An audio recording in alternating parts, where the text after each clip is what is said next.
Crime time में बात एक ऐसी खबर की जिसने न सिर्फ पूरे कर्नाटक बल्कि देश दुनिया तक को हिलाकर रख दिया।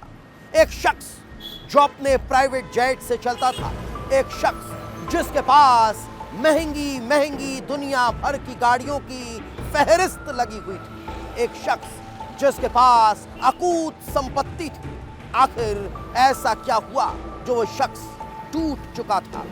आखिर ऐसा क्या हुआ कि वो अब जीने की चाह छोड़ चुका था? आखिर ऐसा क्या हुआ कि उसने खुदकुशी कर ली? आखिर ऐसा क्या हुआ कि करोड़ों की संपत्ति को छोड़ वो इस दुनिया से ही अलविदा कह गया? इस रिपोर्ट पे देख लीजिए। तारीख 30 जनवरी, जगह बेंगलुरु, कर्नाटक। वारदात सुसाइड। बेंगलुरु शहर अपनी रफ्तार से दौड़ रहा था, लेकिन फिर कुछ ऐसा हुआ जैसे शहर की रफ्तार ही थम गई हो। हर कोई शॉक्ड रह जाता है। 3:15 ही हुए थे कि खबर आती है कॉन्फिडेंट ग्रुप के चेयरमैन सीजे रॉय ने सुसाइड कर लिया। सीजे रॉय ने अपनी ही कंपनी की ऑफिस में बैठकर खुद को गोली मार ली।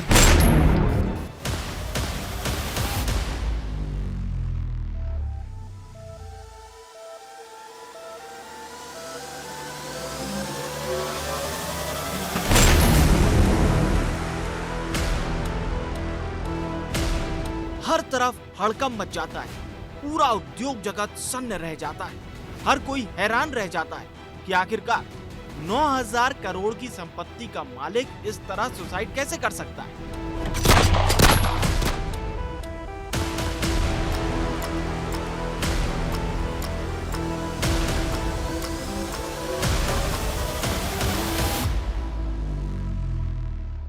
आखिर ऐसा क्या हुआ जिसका कारोबार कर्नाटक से लेकर दुबई तक फैला था, वो जिंदगी से इस कदर हार गया? पुलिस तत्काल मौके पर पहुंचती है। पुलिस के मुताबिक प्रारंभिक जांच में यह मामला सुसाइड का है। साथ ही उन्होंने बताया कि सीजे रॉय के ठिकानों पर बीते 3 दिन से आईटी की रेड चल रही थी। आईटी के अधिकारियों ने रॉय से पूछताछ भी की थी और इसी दौरान सीजे रॉय ने अपने कैबिन में जाकर पिस्तौल से सीने पर गोली मार दी। As of the initial reports, the SOCA team, the ballistic team, all have come here. We are inquiring into it. We are taking up a case. The body was the injured person was immediately shifted to a nearby hospital, where he was declared dead, brought dead. Confident group के chairman सीजे रॉय की suicide की खबर ने हर किसी को चौंका दिया। जानकारी के मुताबिक आयकर विभाग के छापों के दौरान उनकी कमाई के ज्ञात स्रोतों से अधिक संपत्ति होने का पता चलने का दावा किया जा रहा है। पुलिस भी इस मामले में गंभीरता से जांच करने में जुटी है, क्योंकि मामला सीजे रॉय से जुड़ा है। रॉय 9,000 करोड़ की संपत्ति के मालिक थे। रियल एस्टेट में एक बड़ा नाम, जिनका कारोबार कर्नाटक और दुबई तक फैला हुआ था। रॉय एक जिंदा दिल इंसान थे, जिनकी लग्जरी लाइफ के लोग किस्से सुनाते थे। महज 36 साल की उम्र में ही सीजे रॉय ने प्राइवेट जेट खरीद लिया था, और वो भी बिना कोई कर्ज लिए। सीजे रॉय कारों का शौकीन था। उनके काफिले में 10 या 20 कार नहीं, बल्कि 200 से ज्यादा कारें थी, और इसमें दुनिया की कई महंगी कारें शामिल थी।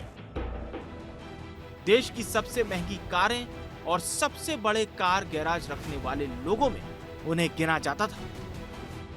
उनके 200 से ज्यादा लग्जरी कारों के कलेक्शन में 12 Rolls Royce, Bugatti Veyron, Ferrari, Koenigsegg Agera, McLaren, Lamborghini, हुर्राकेन और एवेंटाडोर जैसी कारें शामिल थी।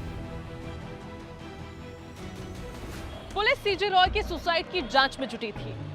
इसी बीच रॉय के बड़े भाई ने आरोप लगाया कि केंद्रीय एजेंसियों के दबाव में आकर उसने सुसाइड किया होगा। आयकर विभाग की टीम को यह बताना होगा कि आखिर उसने ये कदम क्यों उठाया, क्योंकि उसके बड़े भाई के मुताबिक उस पर कोई कर्ज नहीं था। आयकर विभाग की टीम इससे पहले भी कार्रवाई कर चुकी थी। रॉय के परिवार में पत्नी लिनी रॉय, बेटा रोहित और एक बेटी रिया है। डॉक्टर रॉय को एक सक्रिय और काबिल कारोबारी के रूप में जाना जाता था, जिन्होंने अपनी दम पर कंपनी को देश और दुनिया तक पहुंचाया। लेकिन अब सवाल यही है कि क्या आईटी की लगातार कार्रवाई से सीजे रॉय तनाव में थे? क्या सुसाइड की वजह सिर्फ केंद्रीय एजेंसियों की कार्रवाई ही है या फिर इसके पीछे कोई और वजह है? क्या सीजे रॉय किसी और वजह से परेशान तो नहीं थे? कोई उन्हें ब्लैकमेल तो नहीं कर रहा था? सवाल कई हैं और पुलिस हर सवाल के जवाब की तलाश में जुटी है। ब्यूरो रिपोर्ट, विस्तार न्यूज।